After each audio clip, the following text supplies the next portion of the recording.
हैं वैसे ले जाए, वापस लाते हुए नॉर्मल पोजीशन पे आ जाए। एक और बार दोहराइए।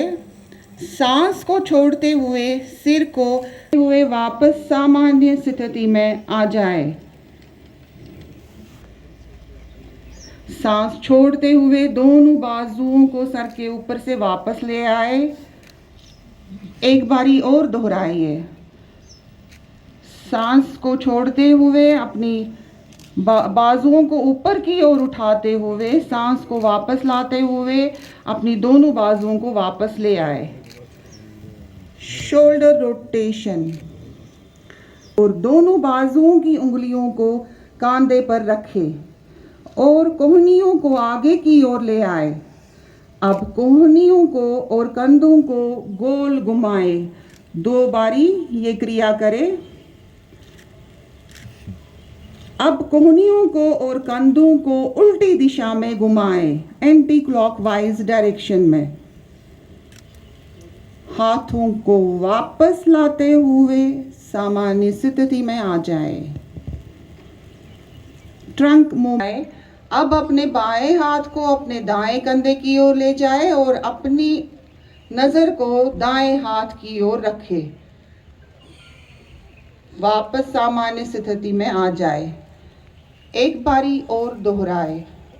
अपने दाएं हाथ को बाएं कंधे पे रखते हुए अपनी नजर को बाएं हाथ की उंगली की ओर रखें। सांस को छोड़ते हुए वापस सामान्य स्थिति में आ जाए। अपने बाएं हाथ को अपने दाएं कंधे के ओर रखते हुए अपनी नजर ले लें। इसको सेमी स्टैटिक पोजीशन भी कहा जाता है। सांस लेते हुए वापस नॉर्मल पोजीशन पे आ जाए। एक बारी और दोहराए। अपने दोनों अब सांस छोड़ते हुए घुटनों को मोड़े और अपने आप को आधे बैठने वाली पोजीशन में ले आए। नॉर्मल ब्रीदिंग करते रहे और दूसरे में जोड़े। अपनी कलाइयों को बाहर की ओर मोड़े और अपनी बाजुओं को सिर के ऊपर की ओर ले जाए। अपनी एड़ी को उठाते हुए अपने पंजों पर अपने आप को बैलेंस करने की कोशिश करें। 3 से 10 सेकंड तक नॉर्मल ब्रीदिंग करते रहे। पंजों पर अपने आप को बैलेंस करने की कोशिश करें। सांस और मिलाएं।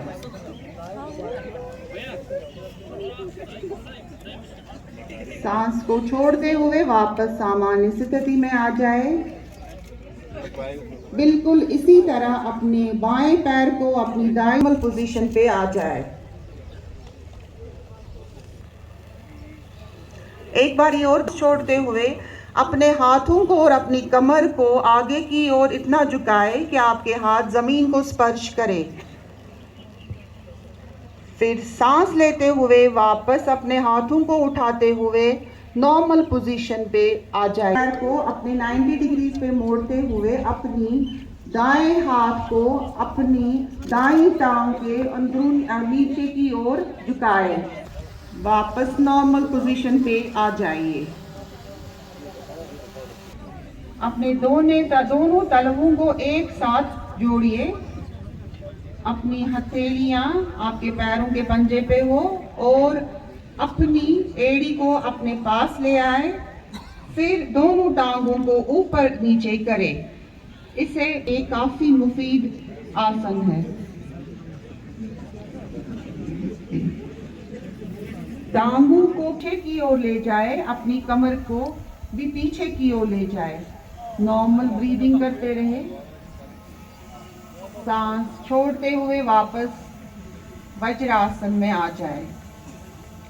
रहे अपने दोनों हाथों को वापस लाते हुए वज्रासन में आ जाइए।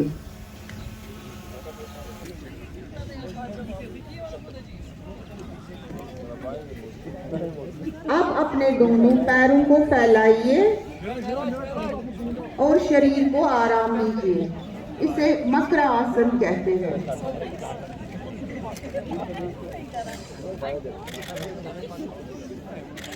सालब आसन, भुजंग आसन।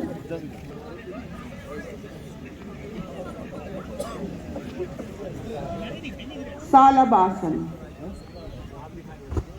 अपने दोनों हाथों को खोलिए और अपनी थाइस के पास ले जाइए। हथेलियां जमीन की तरफ रखिए।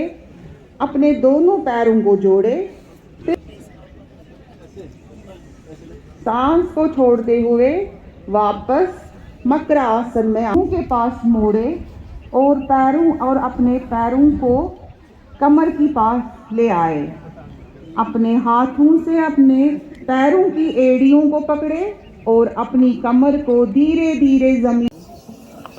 आप सभी को 8वें अंतर्राष्ट्रीय योग दिवस की मैं हृदय से शुभकामनाएं देता हूं। मैं आप सभी के उत्तम स्वास्थ्य, आरोग्य जीवन की कामना भी करता हूं।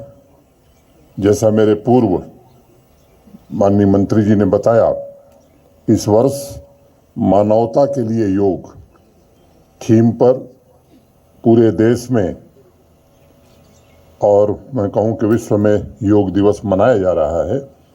और हम सबके सम्माननीय प्रधानमंत्री श्रीमान नरेंद्र मोदी जी के नेतृत्व में 75 आइकॉनिक स्थानों पर योग का आयोजन हो रहा है।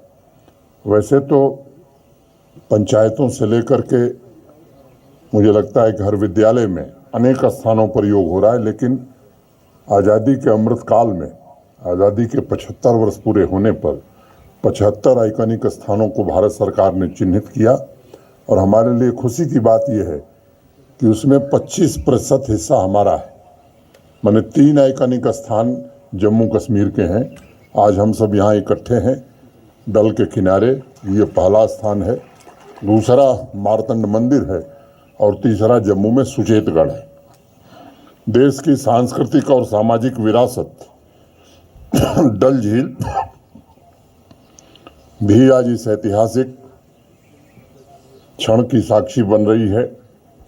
भारतवर्ष की प्रचुर सांस्कृतिक पूंजी में योग का अत्यंत महत्वपूर्ण स्थान रहा है। मित्रों, योग सिर्फ किसी एक व्यक्ति तक सीमित नहीं है। वसुधैव कुटुंबकम की भावना के साथ भारत की यह सांस्कृतिक पूंजी संपूर्ण विश्व एवं मानवता का कल्याण कर रही है। योग का अर्थ है एकता, एकजुटता, यानी मन को शरीर से जोड़ना, इंसान को स्वास्थ्य से जोड़ना। योग के माध्यम से पूरे ब्रह्मांड को शांति, सद्भाव एवं परस्पर प्रेम का संदेश दिया जा रहा है और लोगों के निरोग जीवन का मार्ग प्रशस्त हो रहा है।